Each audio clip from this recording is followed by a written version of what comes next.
Hi, everyone. Welcome to today's session all about the results of my entry-level actuarial job research that I have done over the past few weeks, almost a month now, I think. I am so excited to share this with you. Let me know in the chat where you are listening from, and let me know what you have done in terms of qualifications for your actuarial journey already. Let me know that in the chat.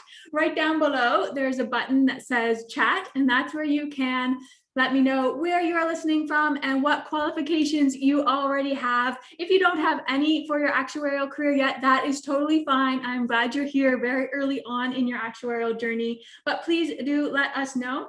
And make sure when you are typing, it goes to all panelists and attendees. So when you are typing in the chat, right above the chat box, you can select to send it to all panelists, or it can go to all panelists and attendees. So make sure you set it to all panelists and attendees so that everyone can see your replies in there. Okay, so let us know where you're listening from and what qualifications you already have for your actuarial dream job. Today's session is going to be so exciting. I really cannot wait to share these results with you guys. Okay, I'm just so excited. Okay, for those of you joining, let us know where you're listening from and what qualifications you've already been working on for your actuarial career. So many of you have passed exams. That's awesome. Exam P, FM, I'm seeing a lot. Some of you are currently studying in school. That's great. Wow, you guys are progressing so much. This is amazing.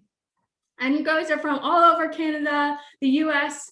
Awesome. So what I'm really going to be focusing my attention on today is the US and Canada. So all the jobs that I looked at in this study are specifically in Canada or the US, just so everyone is aware of that up front. So it's definitely going to apply for those two countries. And I'm sure you're going to get lots of valuable insight if you're not in Canada or the US as well, as I'm sure it's not a whole lot different in other areas. Okay, so if you're just joining us, let us know where you are listening from and what qualifications you already have towards your actuarial dream job. Actually, I think we might fill up today. It looks like it's going to get close to 100 participants on the Zoom call, and I only have spots for 100 people. So hopefully no one tries to get in and can't, but you guys are all here early, which is great. Okay, and we're also on YouTube. Where are my YouTubers? Hello, everyone on YouTube. Okay, so today's session, I have so much to share with you, so I do not want to waste any time at all. There's a lot to go through. I'm going to try to get through it fairly quickly, but I also want to make sure there's lots of time for you to ask questions and get clarity on the things that I talk about today. So today's presentation, as you know, is really going to be about the results of this entry-level actuarial job study that I did. So if you stick around to the end of today's session, you are honestly going to know what it really takes to become a top actuarial candidate, an in-demand actuarial candidate, the best possible candidate that you can be. You're going to know exactly what you need to focus on. And this information can honestly save you months and sometimes even years. I know that most of you are going through your actuarial journey probably with very little advice and guidance from other actuaries that are ahead of you, or even people that are still on their actuarial journey and ahead of you. But it's really hard to find mentorship in this career. So I know that what I share with you today will save you tons of time. So make sure you clear up some time without any distractions today, where I'm hoping for about an hour to an hour and a half. And I'm hoping that you'll try to get rid of all distractions, close all the other tabs in your workbook or on your computer screen, all that, put your phone down. All distractions should be gone for today's session, because what I'm teaching today is so important for your actuarial career.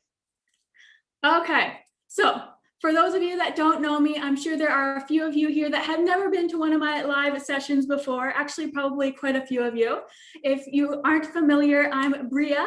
I'm an associate of the Society of Actuaries, and I went to school at the University of Waterloo, got my degree in actuarial science there, and that's in Canada. Over the past 10 years now, I have had about 6 years of experience in real actuarial positions and actuarial internships.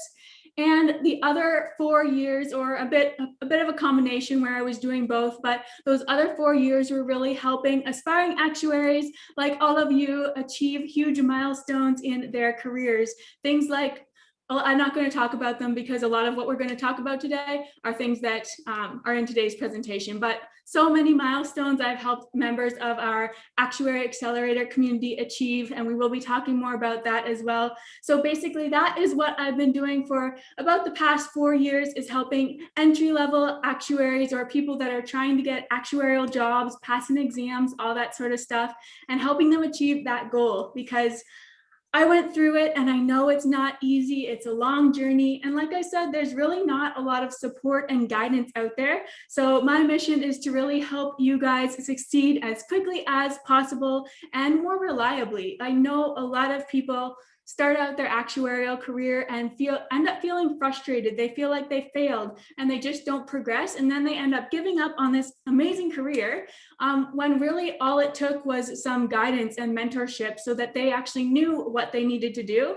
But unfortunately, just a lot of people don't end up finding that support. So that's what I'm here for you all. I'm here to support you, mentor you through this entire journey.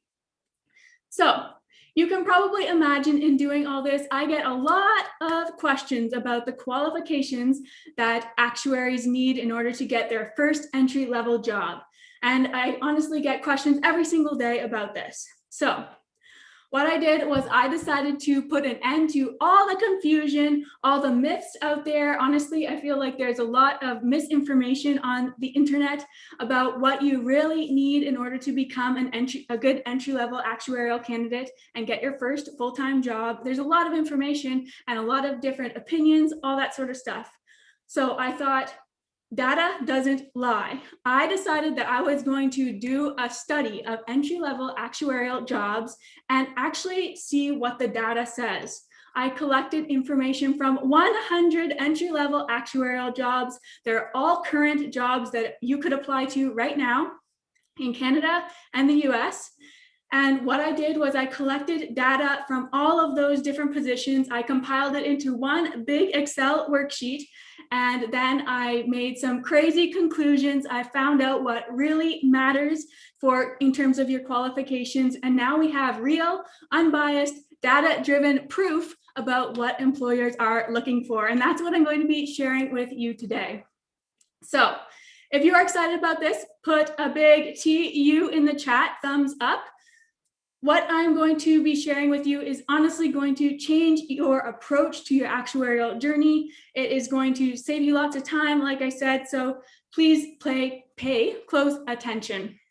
So when I talk about entry-level positions, what I was referring to is an actuarial position that requires 1 year or less of actuarial experience. And I decided to cut it off at 1 year because some people do get actuarial internships, which are maybe 6 months. I had one that was 8 months long. So I actually graduated school with some actuarial experience, but my first job was still an entry-level position.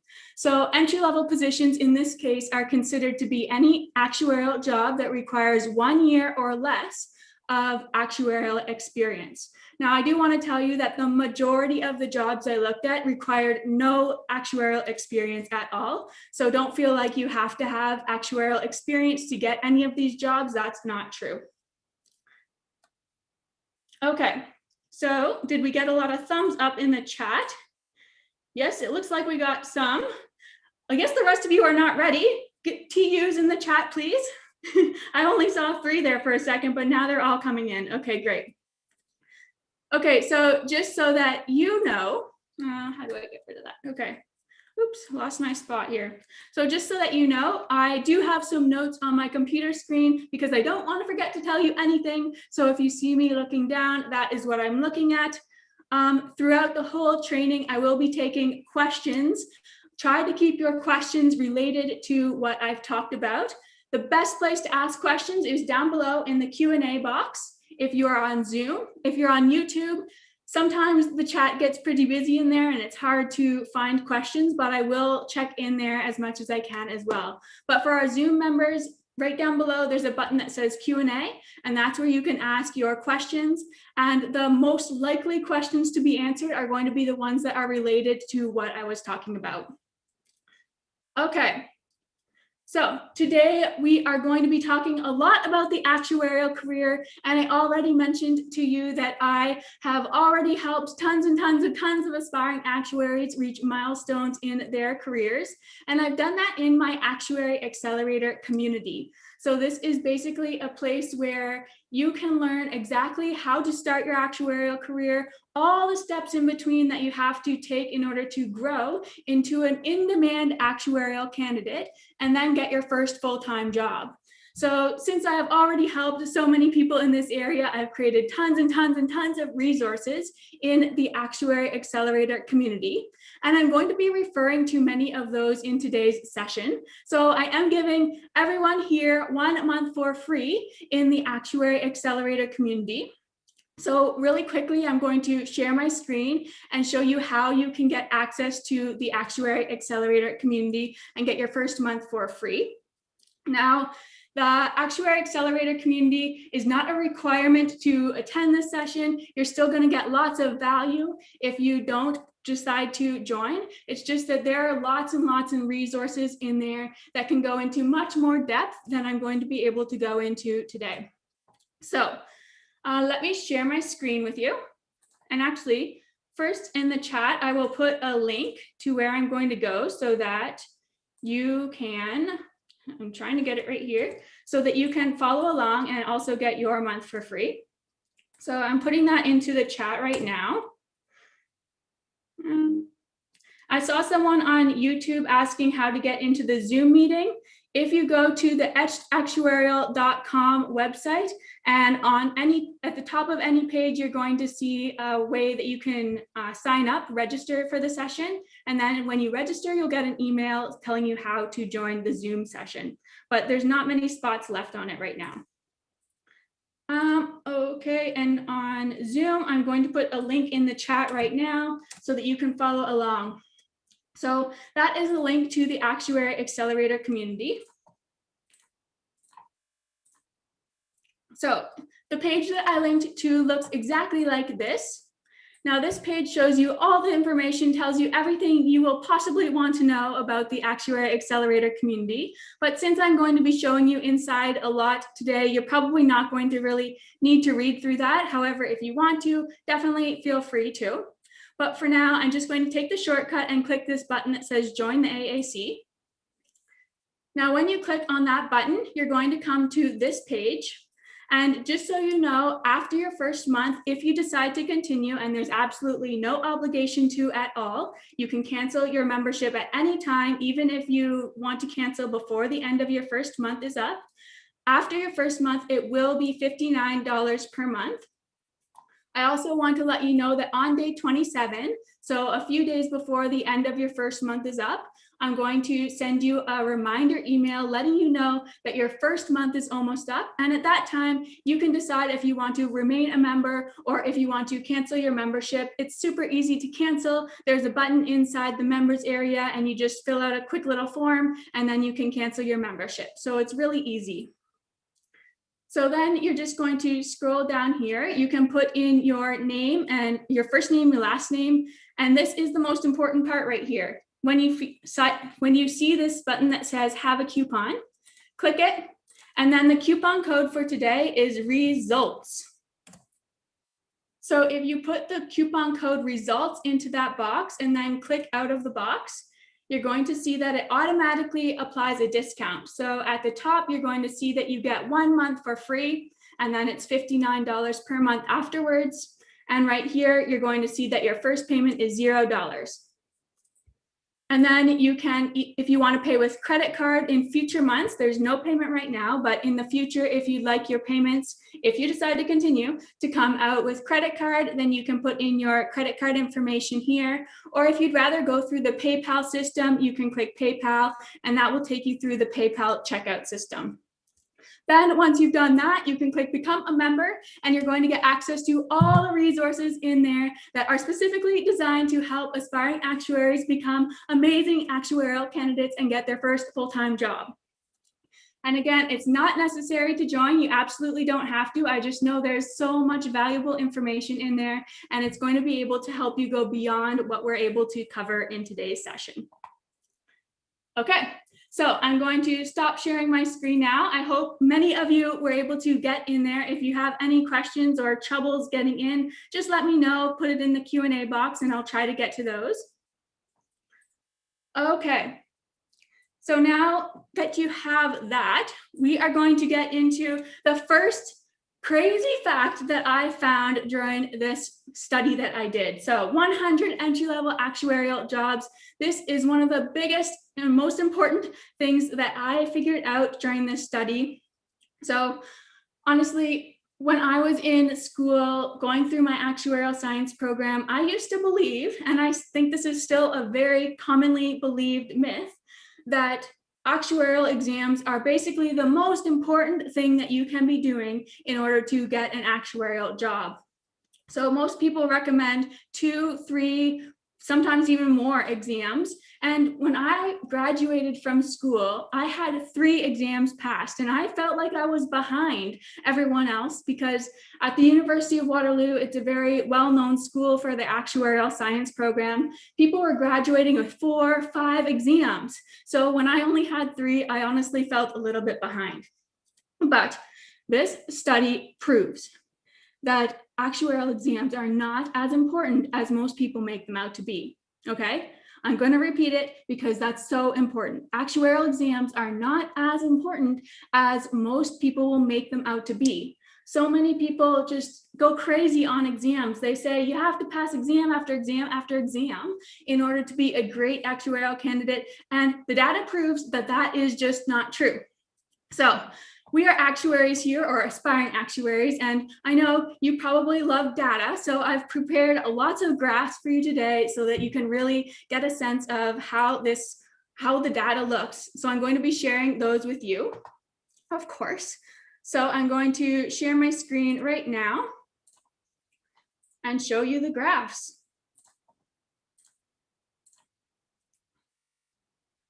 Okay, so I should have done something a little different. Just 1 second here. And then we're going to go to view. And where is it? Slideshow. From current slide. There we go. Okay. So in this particular graph, we're going to be looking at the things that actuarial employers really seem to care about in their job postings, the top 5 things that they mentioned again and again and again, and we're going to look at them in order from the most commonly asked for thing to the least asked for thing out of 5, the 5 top ones. So we're going 1 through 5. So number 1 was a bachelor's degree. Okay, so that's probably not a big surprise to many of you. Most of you know that you do need to have a bachelor's degree in order to become an actuarial candidate, a great actuarial candidate. Most employers are not going to hire someone that doesn't have a bachelor's degree. And I suspect that this is about 95%, or exactly 95% of the entry-level job postings that asked for a bachelor's degree. The other 5% didn't even mention it at all. I'm assuming that's just because it was assumed to them or something, but it's going to be very unlikely to get any sort of entry-level actuarial job without a bachelor's degree. So this is the number 1 thing out of all the qualifications. But everyone has that, so just having a bachelor's degree isn't really going to make you overly competitive. Okay, so now let's look at the next one. And if it'll switch, next, there we go. Okay, so technical skills was the next most commonly asked for thing. So we're looking at about 85% of actuarial employers asking for some sort of technical skills in their job postings. Now, I think this is really crazy because, like I said, most people think that actuarial exams are what employers really care about. But looking right here, it shows that technical skills are probably the next most important thing other than that bachelor's degree. So we're going to get more into technical skills a bit later on. Don't worry about that, but I'm going to move on to the next one. And now you're all probably thinking, and I would have thought this too, that actuarial exams are definitely going to be next.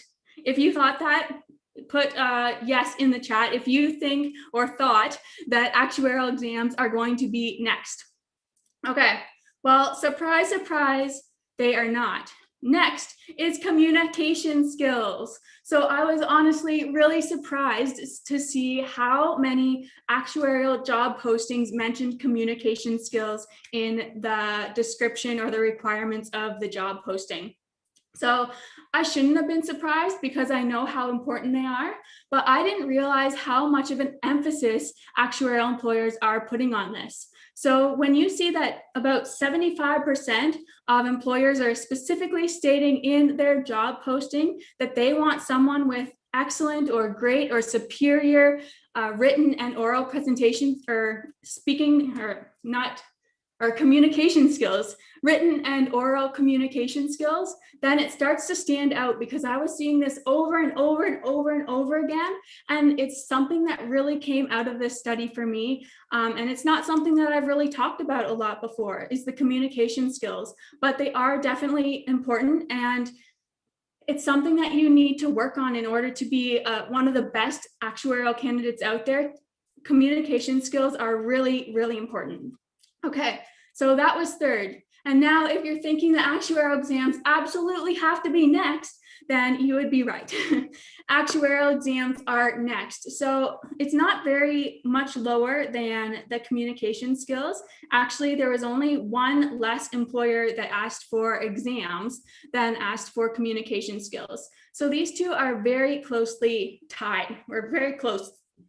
So right here, I'm only looking at the employers that asked for one or more exams. So as we can see here, and we'll look at this further later on as well, there were about 74, I think it's 74% of employers specifically asked for one or more exams from the candidates that they were interested in. And last but not least, this is also very important, is related experience. So about 55% of actuarial employers were looking for someone that had related experience. Okay, so if we take a quick look at this graph one more time, it's bachelor's degree, technical skills, communication skills, exams, and then related experience in that order. And we can see that even at the lowest related experience, 55% of entry-level employers are wanting someone that has related experience.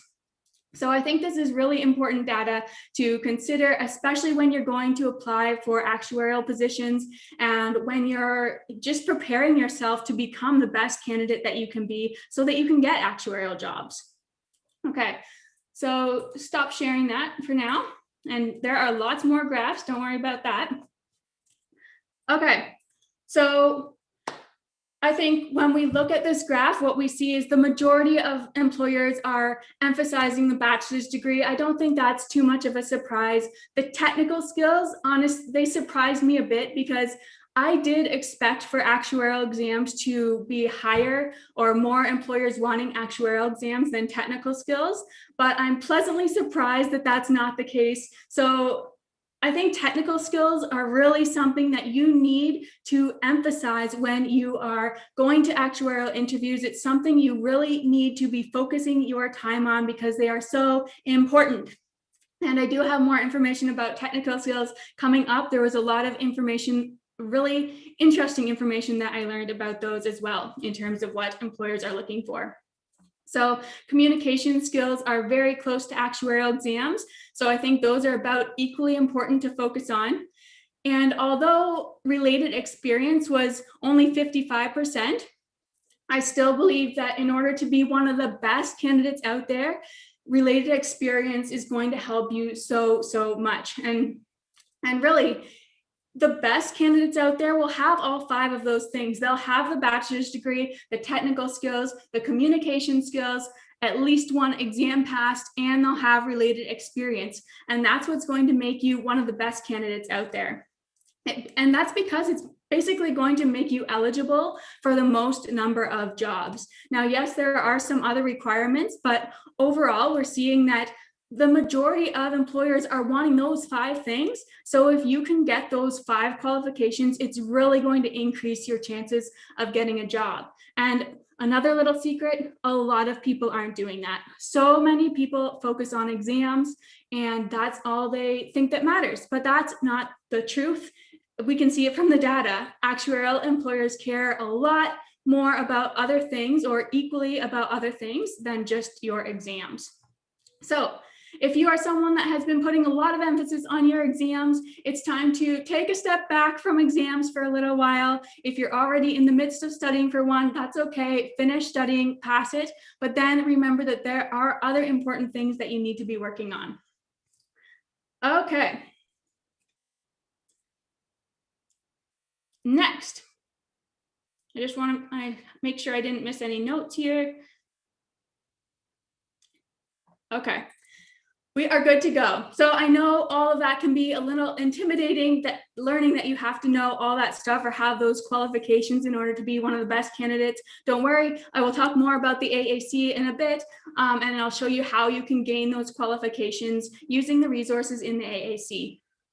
Okay, so the second thing that is a major finding here is that, like we talked about earlier, the majority of aspiring actuaries believe that they have to focus on exams, pass exam after exam after exam. They believe exams are so important. And our last graph, or our last collection of data, proved that that is not the case. But I think that this graph next, where I broke down the number of exams that actuarial employers are actually preferring from their candidates, is actually really eye-opening. So I'm going to share this graph with you next, breaking down the number of exams that entry-level actuarial employers are asking for from their candidates. So share screen. Okay.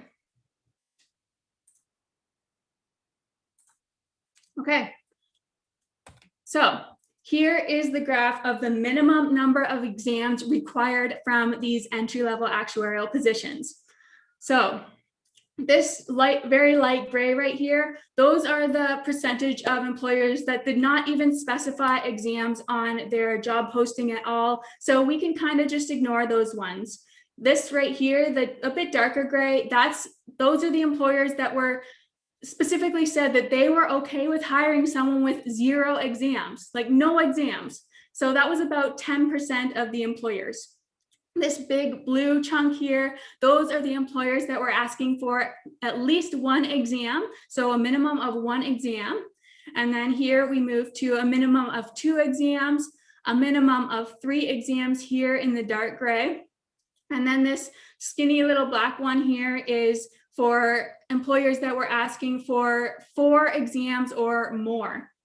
So overall, I think we get a really good picture here of the breakdown of what employers are expecting in terms of exams. Now, this was really exciting for me because what I learned from looking at this graph was that 50% of actuarial employers require only 0 or 1 exam, 50%. So that means that you can actually start applying to actuarial positions much sooner than you probably thought you would be eligible for a lot of them. I know that most people think that, or most aspiring actuaries thought in the past that you had to have 2 or 3 maybe, but this is proving that you can get a job with either 0 or 1 exams, and it's not going to be extremely difficult if you have all the other requirements or qualifications that we talked about earlier. So I think this is a really eye-opening graph because it really goes to show, and I really want to emphasize this, that 1 exam is enough to start applying for actuarial jobs.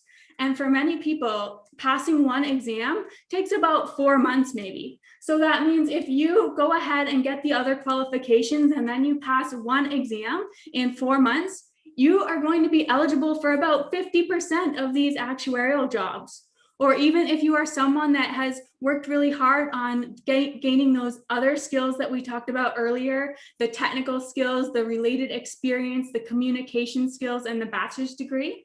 If you're someone that has worked really hard on gaining those qualifications and you still haven't passed an exam yet, you might be eligible for entry-level actuarial positions out there, even though you don't have an exam passed. So is that exciting for you? Let me know in the chat. Put a big yes if that is really exciting news for you.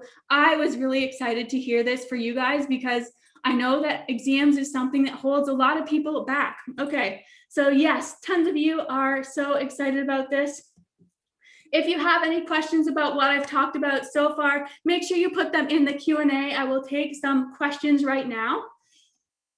Okay, so right down below the chat, there's a button that says Q&A. That's where I'll be taking questions from.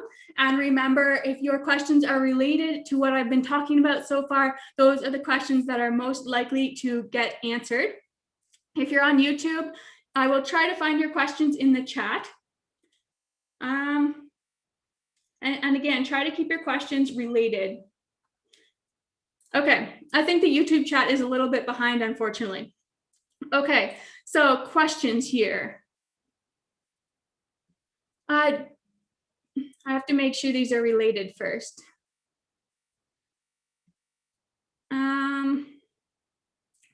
We'll talk about technical skills in a bit, don't worry. Okay, Trav says, do you think it matters if it's been a few years since you passed an exam? Now, they didn't really specify that in any of the job postings, how recent the exam had to be passed. I would think that if you have one exam passed and you have all those other qualifications, that it's still going to be, you're still going to be eligible for many of the positions. However, passing one more recently usually helps give employers a better confidence that you're going to be able to pass them in your current lifestyle and stuff. So right now, things are probably a little bit different for you than they were 2 or 3 years ago when you passed that exam. So definitely, I would say that passing another one would be beneficial, but I would still go ahead and apply for actuarial positions if you have those other qualifications. I really want to stress that no one should be scared to apply to actuarial jobs earlier than you think. Like, the worst thing that is going to happen is that they say, no, we're going to go with another candidate, or we're not going to interview you because you don't quite have the qualifications that we're looking for. That's the worst that can happen. So there's absolutely no harm in going and getting together a really good resume. I have a course in the AAC about how to create a really good resume. I'll show that to you later. But if you have that resume ready to go, just send it out. You never know if you might get responses, especially if you have a lot of those other qualifications that employers are looking for. So never be afraid to apply. And yes, you might get rejected, but well, it's not, rejected is a harsh word, but you might not get the job. You might not get called back, you might not get even a response, but that's the worst that's going to happen. So, and the best that could happen is you get a job. So I think the pros here really outweigh the cons. Okay, great question.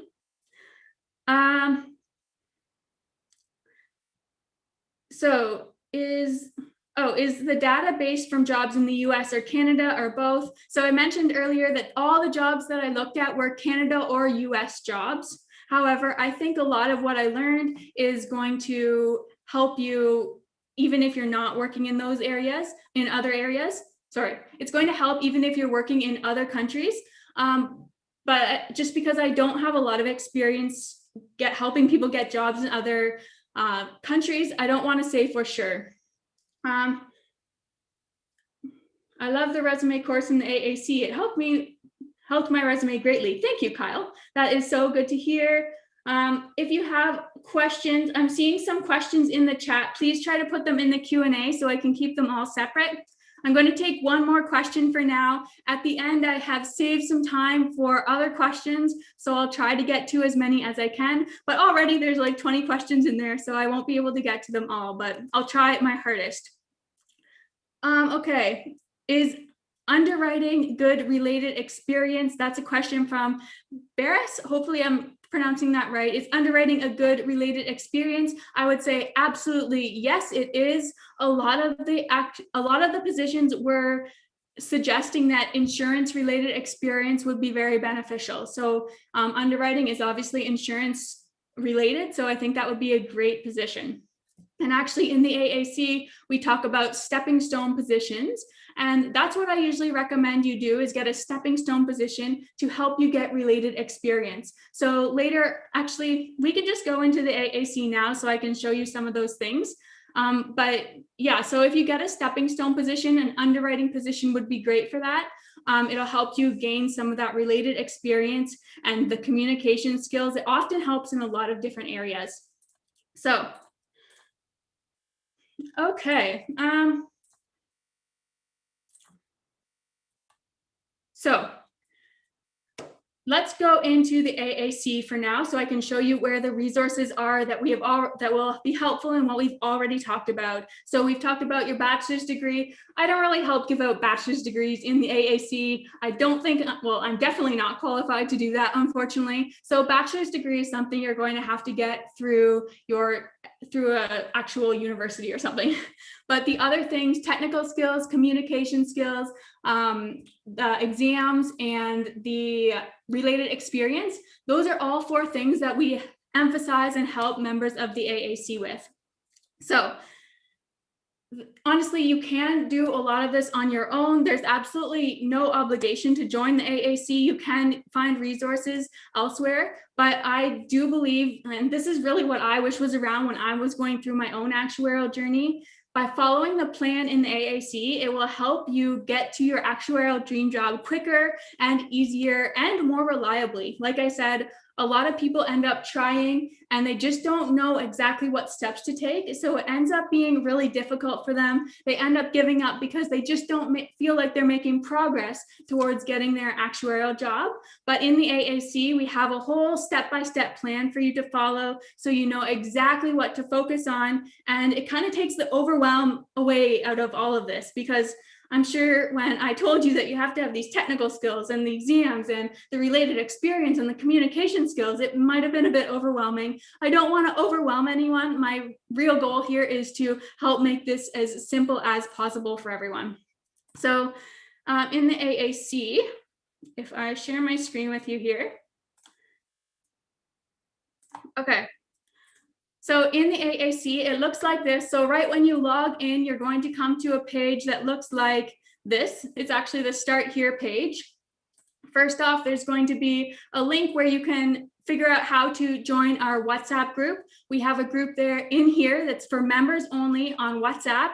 And I'm in there chatting with members, giving advice a lot of the time. And also what's great about being in the AAC is that there are lots of people ahead of you in their actuarial journey. So they are always so willing to share advice and insight with the people that are earlier on in their actuarial journey. And it's amazing just to be able to have this whole group of aspiring actuaries that are all working towards a common goal and helping each other, motivating each other, inspiring each other. So that's what you're going to get in the WhatsApp group.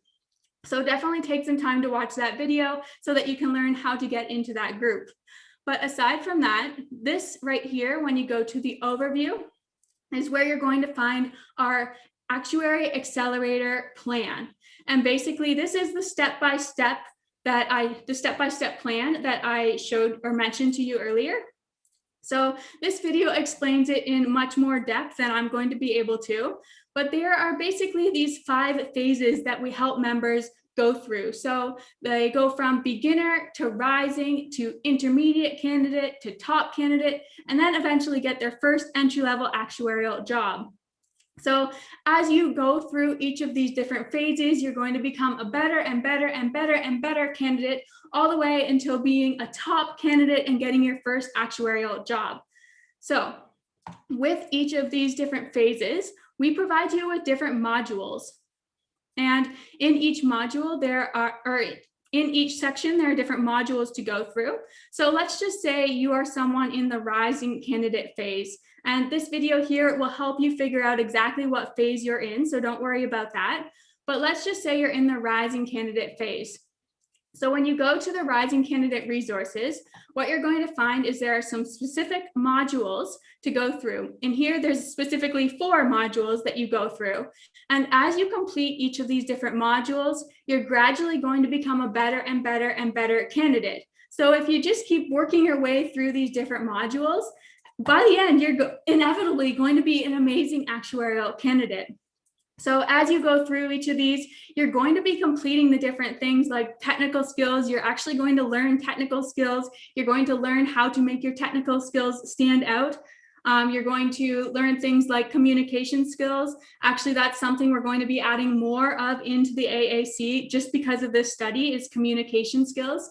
There's a whole bunch of information in here on how to pass exams. We have tons of support in there for passing exams. There's exam piece study materials.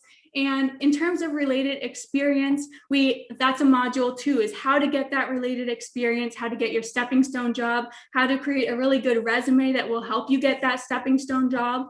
All that is in here. And you basically just go through the different modules, and that way you know exactly what to prioritize. So that is the AAC. And also, a lot of these resources here under resources by category are also in the modules, but sometimes it's easier for people to just go to the different resources that they specifically want rather than going through all the different modules. So if that's you, you don't want to follow the plan, you just want to access the resources that are relevant to you at any time, then you can go to the resources by category. And technical skills, we'll talk about technical skills a bit more, and I'll show you that section. But the job resources here is where you're going to find about stepping stone jobs. There's a resume master course, which Kyle mentioned was amazing. And it just helps you figure out how to turn your past experience into experience that's going to be relevant and interesting to an actuarial employer. So I highly recommend that course as well. And it can even help you with getting related experience too. There's information on networking, how to create a really good LinkedIn profile. There's interview success courses here, so you know how to do well and perform well during your interviews. And those are the job resources. There's also the exam resources. So this whole video explains how to study for actuarial exams. We've helped lots and lots and lots of people prepare for their exams. There's exam piece study material. Exam FM is coming in the next 4 or 5 months, I hope. But for now, we have exam P study materials, lots of practice problems in there as well, and a Q&A forum. So if you get stuck at any time, you'll be able to just ask your questions in the Q&A forum, and someone will answer and get back to you within about 24 hours or less. So that's everything you get in the AAC. And honestly, it just makes this journey so much more straightforward. So you know exactly what you need to do and prioritize. Instead of me just throwing all this information at you and saying, get your technical skills, get related experience, pass some exams. Instead of me just saying, do all that, this really breaks it down. So I do want to let you know that all that is in the AAC. If you want to go more in depth on any of these topics, there's a lot of information in here, and the WhatsApp group is amazing for getting support as well. There are so many people in there that are currently looking for jobs. They're looking for internships. They're studying for exams. It's just an overall amazing community in our WhatsApp group. Okay, so I know a lot of the time when I talk about the AAC, unfortunately, some people get a little bit, it's hard to justify investing in something like this. And I know money is a concern for some people. And again, you get your first month for free. If you want to continue, you don't have to. It's $59 per month afterwards. But I want to make sure that you are putting this into perspective and realizing what an investment this is into your career. So a lot of entry-level actuarial positions will end up making about $4,000 or more per month. So $4,000 is almost a minimum, $4,000 per month minimum for most entry-level actuarial jobs, I would say. And if you're going to be able to make $4,000 in 1 month, if you could technically get an actuarial job just 1 month sooner by going in the AAC and taking all those different modules and going through the steps there, and if that just helped you get an actuarial job 1 month sooner, then that means you would make $4,000 a month sooner than you would otherwise. And that $4,000 would by far pay off anything you paid to be a member of the Actuary Accelerator community. But the fact is that you're probably going to get an actuarial job sooner than just 1 month earlier. What members of the Actuary Accelerator community learn is the step-by-step process, and I've broken it down so that you're doing things in the most efficient manner. You're doing things, everything is very, I've put a process to everything so that you are doing all these different things in the most strategic order. And that's what the step-by-step plan is for. So I feel extremely confident that by joining the AAC, you're going to get an actuarial job, or give yourself the best chance of getting an actuarial job far sooner than you would when you're just someone that doesn't exactly do this day to day. Like, I know, being in your position, that it's just hard to find this kind of support and stuff, and you're kind of just using trial and error, hoping that you're doing the right things at the right time. But with this plan set in place, it's honestly going to help you grow into an amazing actuarial candidate way sooner than you probably would be able to just by using resources online and or like outside the AAC and stuff like that, that you're just trying to put all together and just hope for the best kind of thing.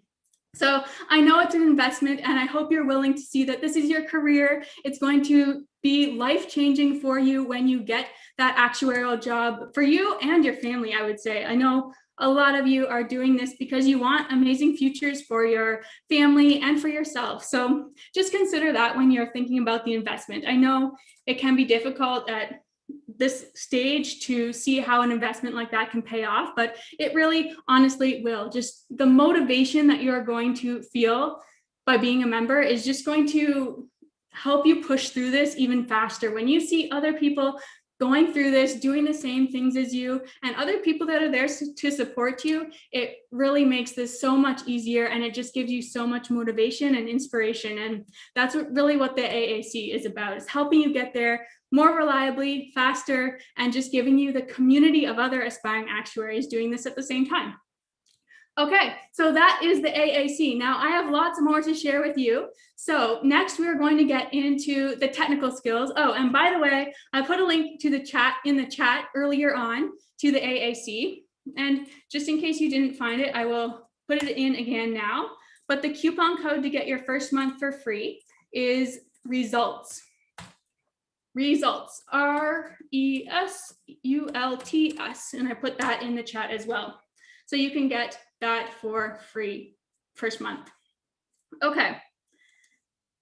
So let's get into the third thing that I learned from this study that is going to be extremely helpful for you in preparing for your actuarial career. And this one revolves around technical skills. Now, I know this is always a hot topic. Everyone wants to know exactly what technical skills that they need to know in order to get noticed by actuarial employers. I hear this question again and again and again, and this one specifically is where I feel like there's a lot of misleading information online, where people are saying you have to know so many different things, but it really breaks down to something fairly simple, and you'll see that from the graph. This is kind of what I've always said to people, but I think the data really proves that this is true. So it definitely makes me feel better. I already suspected this, but the data is now proving it. So let's take a look at these graphs. Sharing my screen now. Share screen. Okay. So here, we are going to be looking at the technical skills. So first thing that every aspiring actuary needs to know is Excel. So in this graph, what we're looking at here is I've put Excel right here on the bottom. The blue represents the percentage of employers that were requiring that you need to know how to use Excel in order to get a job with them. And you can see that right down here, blue is required. Now, orange is preferred. So this percentage of employers were preferring that the candidate knows how to use Excel. So they would actually rather hire someone that knows how to use Excel than does not. So it's a preference. And the rest of them were just jobs that didn't even specify whether they wanted the person to know Excel or not. So I think what we're seeing here is really eye-opening because about 65% of employers absolutely require that you know how to use this one particular program, Microsoft Excel, and you have to be really, really good at it. And then another approximately 10% or so, maybe a little less, 8%, are saying they highly prefer someone that knows how to use Excel. So overall, about 73% of employers are preferring or requiring that their candidates know how to use Excel. Now, Excel is something that I used almost every single day when I was working in actuarial positions. We used it for so many things, and it's absolutely something that most employers are going to ask you about during the interview. A lot of the time, employers will do practice or tests before the interview or after your interview to ensure that you really know Excel as well as you say you know it, because they don't really want to hire someone that doesn't know. They don't want to hire someone that they have to train on Excel, because there are so many other great candidates out there that know how to use it really well. And if you're not one of them, you're going to significantly reduce your chances of getting a job. So Excel is very important. Number one technical skill you need to know is Excel. Next is programming. So in this graph here, it's very similar. Required employers that were requiring a programming language were in blue. Employers that were preferring a programming language, that's hard to say, preferring a programming language, were in orange. And then gray was ones that did not specify. So I'm assuming that it's not something that they really care too much about. So here we're looking at about 64% of employers either requiring or preferring that the candidate knows how to use a programming language. So I think that's pretty eye-opening. I would say the majority of candidates know Excel, but a lot of them are lacking the programming skills. So if you really want to stand out amongst the competition, rise above the competition, this is one really good way to do it, is learn a programming language. Now, I know many of you might be wondering what programming language is best to learn, and really the programming language didn't matter significantly. There are a lot of different ones thrown out there.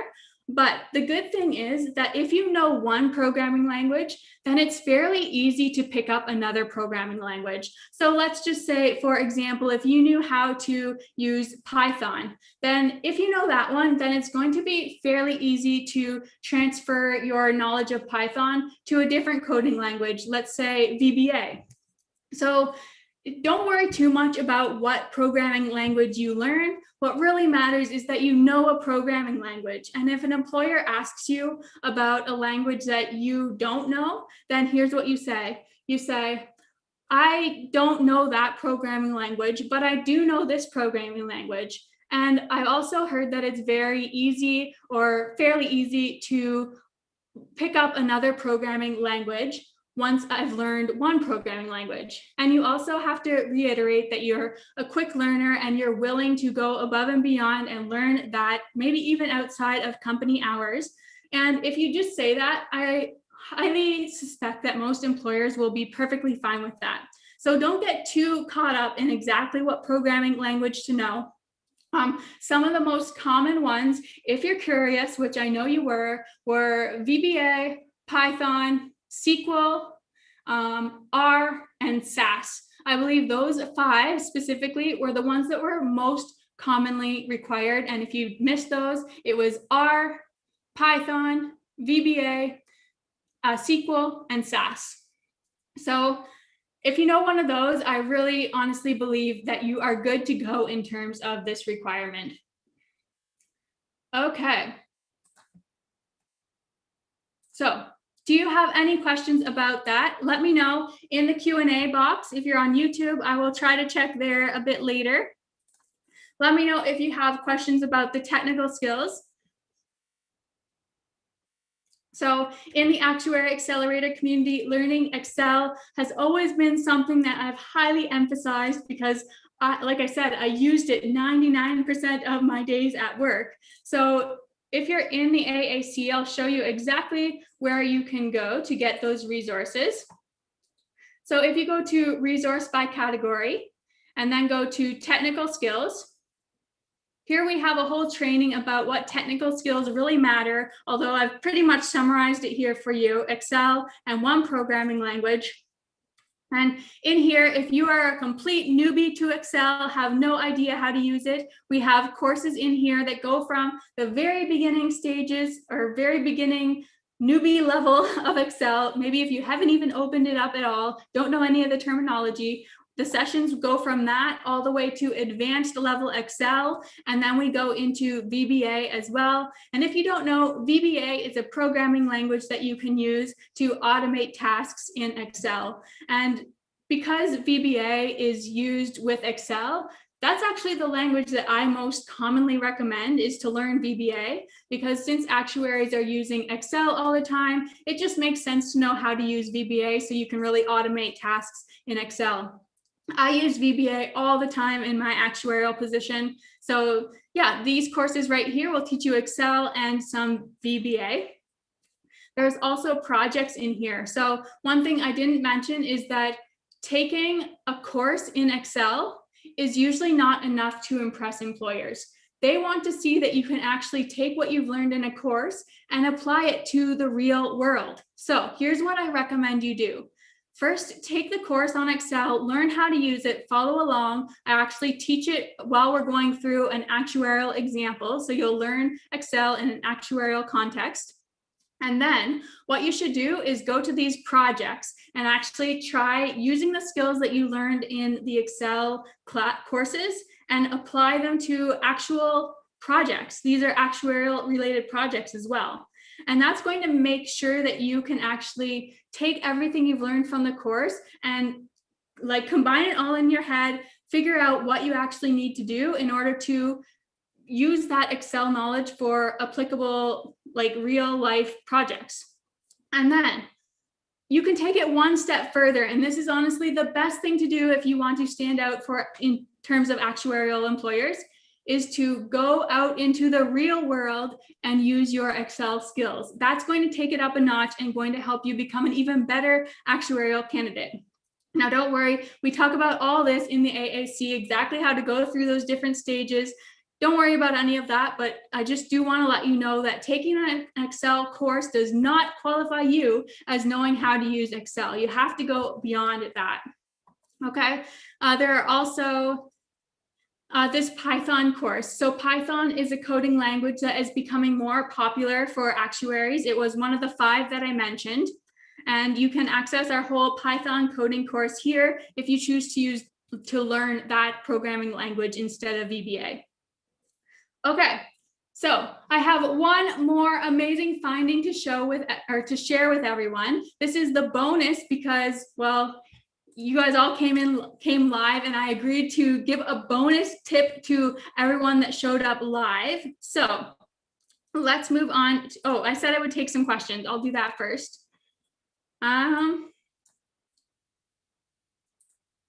So Cole asked, did you work in Profit? So Profit is kind of like, as far as I know, it's similar to Access, GGY Access, which helps you quantify reserves and premiums and stuff like that. It's a very complicated program that helps you figure all that stuff out. So personally, I never used Profit. There were 1 or 2 entry-level actuarial jobs that would have preferred someone that knows how to use Profit, but I wouldn't worry about that. And I didn't use it in my position at all. I used GGY Access a lot. Okay. But those are really, most entry-level positions aren't requiring you to know those things because they are programs that you generally have to learn while you are in an actuarial role. Okay, So Eden asked, what is the best method to learn a programming language? And this might have been asked before I went through the information about going through a course and everything, and then doing the project and then going out in the real world. Maybe it was asked before that, but I would recommend learning a programming language in the exact same way that I recommend learning Excel. So first take a course on it, understand the course and all that, go through a course, and then actually do some projects, and then go out in the real world. Or some, when I say project, I mean like a made up project, like an assignment kind of thing. And then go out in the real world and actually use your skills for a real business and help a real business or organization or charity or someone out, so that you can add it into the experience section of your resume. Okay. One more question here for now. I have already had a self-study website for FM exam. Will the AAC help me? Yes, so we actually don't have study material for exam FM right now. We do have study material for exam P, but like we talked about earlier, there is so much more that is important beyond exams. And actually, if you've already passed an exam, I would not recommend you go and pass another one. Work on those other things like getting related experience, your technical skills, your communication skills, because you can get a job with only one exam passed. So yes, the AAC is definitely going to help in that situation.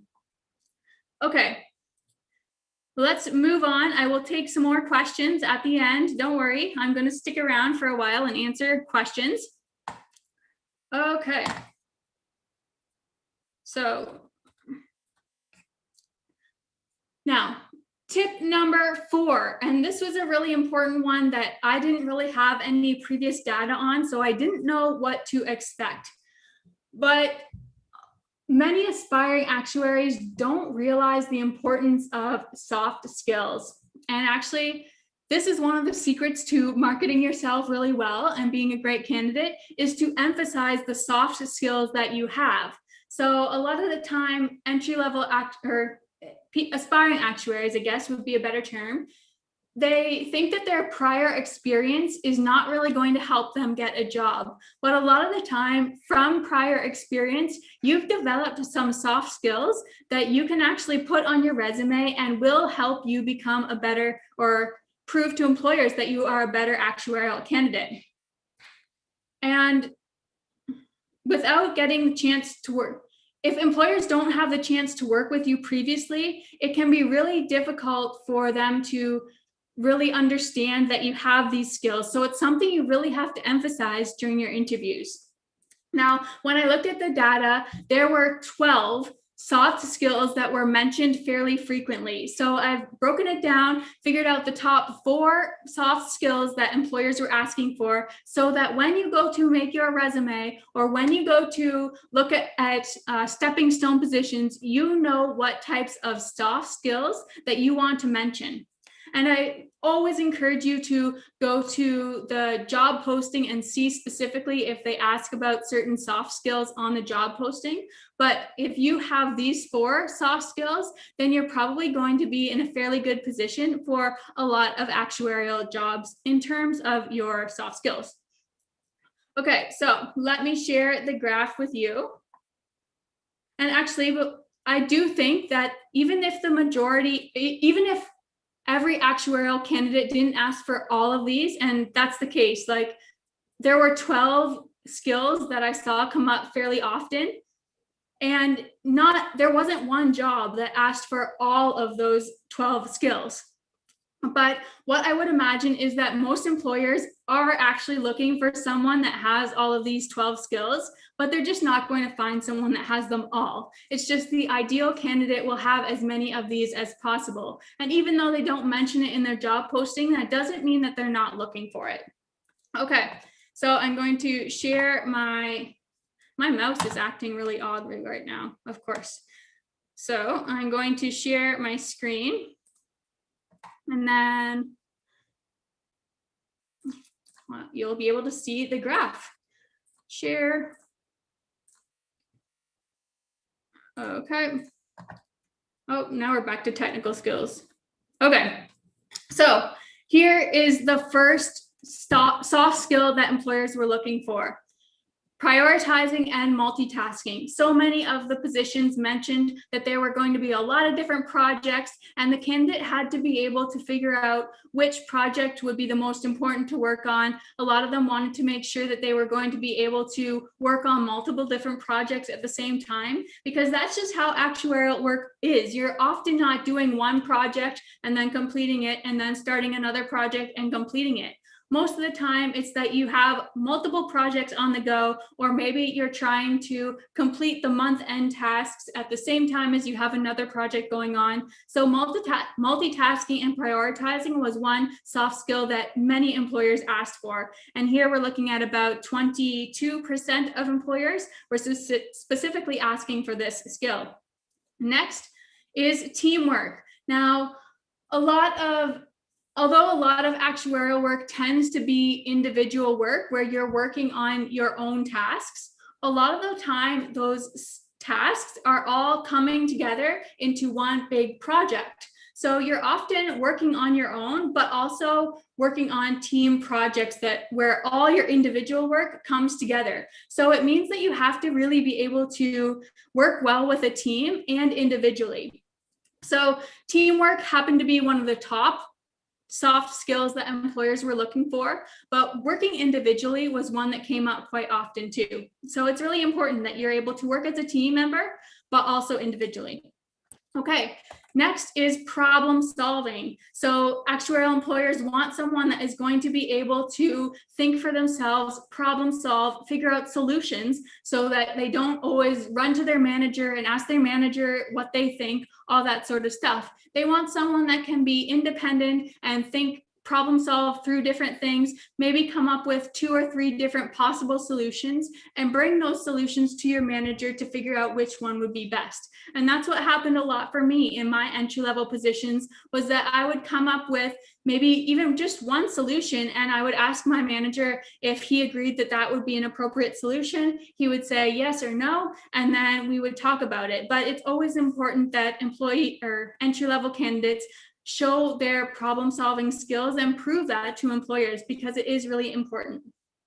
And lastly here is analytical skills. So you probably imagine that this would be very important. Actuaries are using a lot of data, calculating a lot of statistical information and stuff like that. So analytical skills are going to be really important. And about 32% of employers specifically mentioned that they wanted someone with analytical skills.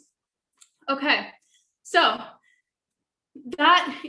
those are the 4 highest in terms of soft skill preferences for employers.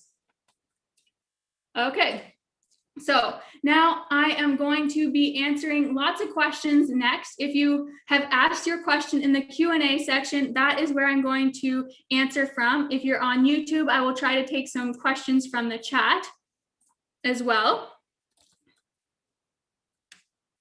And before we go into that, I do want to let you know, a lot of you might be wondering, in terms of those soft skills, how do you actually prove those to employers? Well, first things first, the best way to do it is to actually go out, get a stepping stone position so that you can actually practice these types of skills in a workplace environment. And then you actually put it onto your resume and talk about them during your interview. So in the AAC, and I'll show you exactly where this is. Oops. What is not working? Okay, try that again.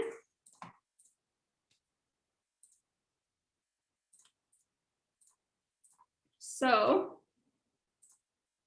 in the AAC, if you go to the job resources, right here, you're going to learn how to get the stepping stone position. That's where you're initially going to actually practice these skills. And then you're going to put them into your resume, which is talked about in the resume master course. And then what you really want to do is emphasize those during your interview. So in the interview course, we talk about creating a story database so that you have a lot of different stories that you can talk about while you're in interviews. And a lot of those stories are going to involve times where you multitasked, involve times when you used your analytical skills and that sort of thing. And that's how you prove to employers that you really have those skills. So really quickly, if you haven't used the coupon code yet and you want to get into the AAC, I will show you how now. I'll put this into the chat really quickly. So I put the link into the chat and I'll do that on YouTube as well. So to get into the AAC, all you have to do is go to the page that I put in the chat. Then, of course, you can read through all of this. Just click Join the AAC. Again, it's going to be $59 per month after your first month, but there's absolutely no obligation to stay at all. If you want to just go in there, look at all the resources that I pointed to today, you can absolutely do that. I do think you're going to benefit a lot from staying in the AAC long term. A lot of employers like to see that you are really committed to the actuarial career and that you're going above and beyond to learn as much as you can. And being in the AAC is a great way to do that. But again, there's no obligation. So if you just want to try it for a month, that's fine. On day 27, I will remind you through email that the end of your first month is almost up. So at that time, you can cancel your membership if you'd like, or you can continue, and then it will be $59 per month. Right here is where you can put in your first name and last name, and then click this button that says have a coupon. And the coupon code for today is results. Just like that.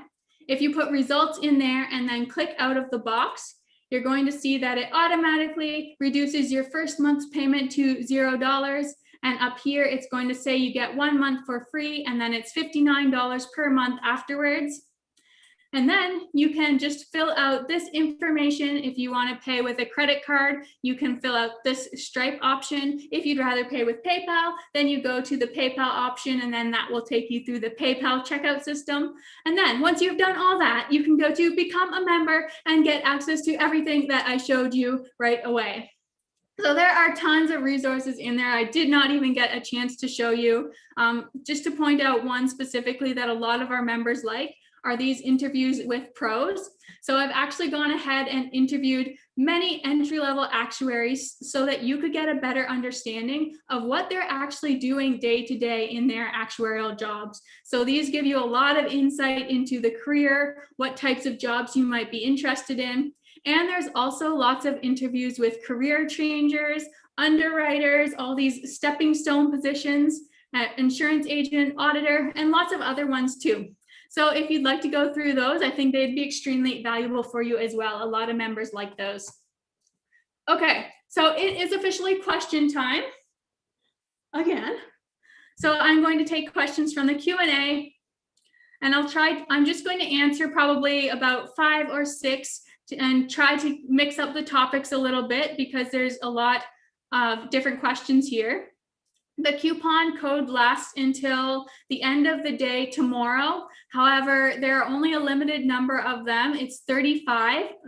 35 are available. Many of them were gone before today's session. So I'm good. And when I send out the replay, the rest will go if they're not already gone by the end of today's session. So that coupon code will expire by tomorrow night at the latest, or when all 35 of the coupon codes are gone, whichever it comes first. Okay, so let's see if there's a YouTube question first, and then I'll take the rest from Zoom. Okay, so William on YouTube asked, do they care, and I'm guessing he means do employers care about college GPA and VEE credits? Okay, so this is a really great question. So what I found from looking at the data is that majority of actuarial employers, entry-level actuarial employers, didn't care about your GPA. Now, I'm not 100% sure if maybe they do care, they just didn't put it into the job posting, but there were less than 5 that actually specified that they wanted a GPA of about 3 or 3.2 or higher. So I would say about 5 actually mentioned that. The rest didn't mention anything about GPA at all. However, I have heard that there are several companies that do look at the GPA. So on that one, I'm not 100% sure. However, if you are someone with a lower GPA, I don't want you to stress out because I was one of you. I had a low GPA and I still managed to get an actuarial job. The thing is that you just have to find the employers that are okay with hiring someone with a lower GPA. And if you can do all these other things and gain all these other qualifications that we talked about today, getting your degree, but your related experience, your exams, your technical skills, your communication skills, if you can gain all those qualifications, it's really going to help the employer not care so much about a lower GPA. So don't give up hope if you have a low GPA. It's totally fine. You can definitely still get a job. It's just that you have to emphasize those other qualifications that make you even better, and just try to make the employer forget that your GPA is so low because you're so amazing in other areas. That would be my best advice for that. In terms of VEE credits, so I did not see one employer mention anything about VEE credits, and that has been my experience in the past as well. They do not care if you have it or not, from what I've seen. So that's why I never ever recommend that you go ahead and get your VEE credits or work on them before you get your first entry-level job, because they do not help you get a job. They do not seem to make you more qualified, and employers really don't seem to care. So VEEs are not something to focus on. Okay. Lean asks, do companies prefer people who graduated from Waterloo or U of T, University of Toronto, due to co-op? I'm studying at Western University and feel a slight disadvantage due to the lack of co-op and internship opportunities. Okay, so I would say that a lot of companies do prefer someone that has actuarial experience. I think it's kind of inevitable that actuarial employers are going to prefer someone that has actuarial experience. But when you look at the job postings, I want you guys all to realize that the job postings are generally their ideal candidate. They are willing to budge a little in some areas. So if they say that they want someone with actuarial experience, they are probably still going to accept someone that doesn't have actuarial experience if they have a lot of the other qualifications that they're looking for.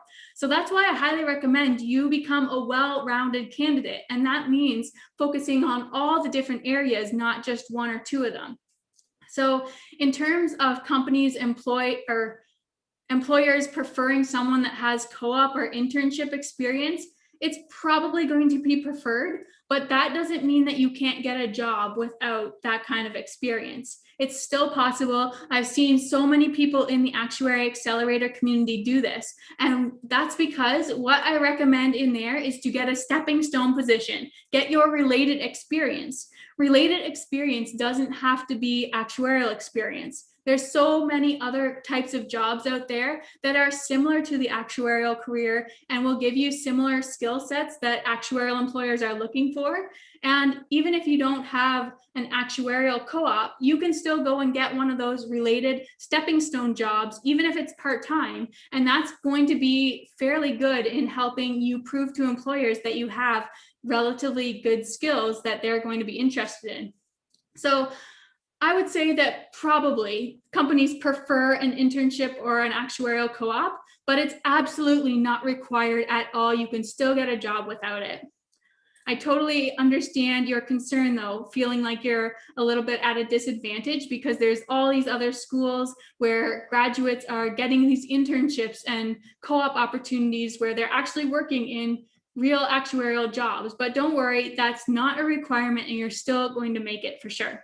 Just keep on emphasize your other areas where you do have those other skills that they are looking for, and also go get that stepping stone position.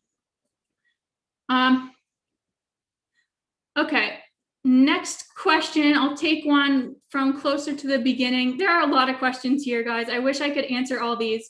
In the Actuary Accelerator community, we have monthly, sometimes a bit longer than every month, but we have regular Q&A sessions where you can come join just like this, and I'll just take a whole bunch of questions from members of the AAC so that they can actually get on the right path, figure out any questions that they're wondering, and just get answers. And during those, we also do success stories, which are really fun because everyone gets to share all the successes that they've had throughout the month, whether it be getting an internship, passing an exam, learning a new coding language or programming language, or even if they just made progress towards studying for their exam. Everyone is sharing their amazing accomplishments, and it just makes everyone on the call just so excited, so motivated to keep going towards this actuarial goal. It's amazing. So I forget why I was saying that. I'm sure it had to do with a question that was here, but now I do not see it Oh, it's because there were so many questions. So yeah, if I don't get to your questions, I can definitely answer them during our Q&A coming up in the AAC, which is on July 7th. So coming up on July 7th, there will be a Q&A session where I'll be answering all questions from AAC members. And if you get your free month, you'll definitely be able to participate in that for sure. AAC stands for Actuary Accelerator Community. Someone was asking that in the chat or in the questions. So Andrew says, I have been applying for jobs for months now with no luck. I have almost 3 exams and financial advisor experience. Okay, what should I do? So Andrew has mentioned that he has 3 exams, which is one of the qualifications. I'm pretty sure Andrew has a bachelor's degree, and he also has financial advisor experience. So the other 2 things were communication and technical skills. So I'm not sure where you are in terms of those, Andrew, but that's 2 important things to look at. Another thing is that sometimes people can have all these skills and still not market themselves very well to employers. So that means that you absolutely have to go through the resume course and the LinkedIn profile course in the Actuary Accelerator community, because that shows you how to really prove to employers that you have all these skills, and your financial advisor experience should give you fairly good information and skills to add to your resume.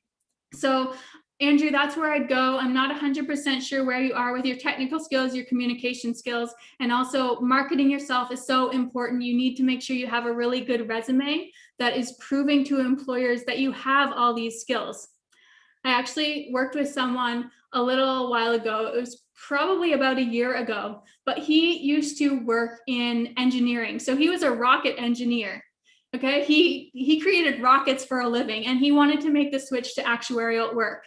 He had so many great qualifications, but unfortunately on his resume, he only had things like created rocket parts and stuff like that. Like it said, created parts for rocket this, and did something for rocket this.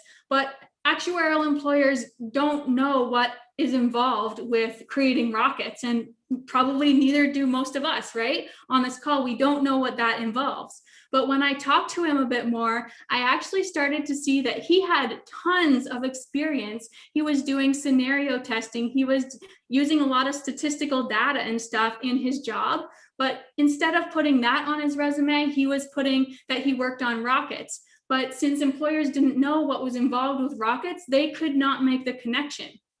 When we changed his resume to talk about the skills that actuarial employers really understood and knew were beneficial, that's when he started to get interest in his resume. So that just proves how important it is to really pull out your past experience and pull that data from your past experience and turn it into what actuarial employers will care about. And that's what we talk about in the Resume Master course. Okay. I'm going to take one more question, and that will be all for today. Our next Q&A in the AAC is on July 7th. So if I didn't get to your question and you really want it answered, then I can answer it then, or you can even ask in our WhatsApp group as well for AAC members. Okay. So Jackie asks, hello, Bria. is it true that the more exams you've passed, the higher your starting salary will be?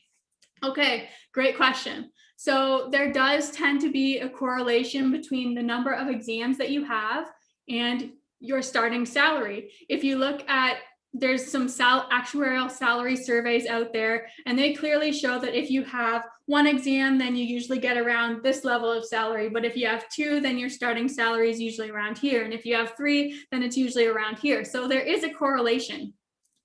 However, that doesn't really tell us the whole story. We don't know what their technical skills are. We don't know what their related experience is. We don't know how their communication skills are. Exams are just one piece of it. So just because it does show that trend, there might be a lot of other things going on. And I think if you really want to get the highest starting salary you can, then you have to focus on all 5 of those areas that we talked about. The bachelor's degree, exams, technical skills, communication skills, and related experience. And if you have all 5 of those, you basically can't be a better candidate, right? Like, that's covering the bases on everything that employers want. So that's how you're going to get your highest starting salary.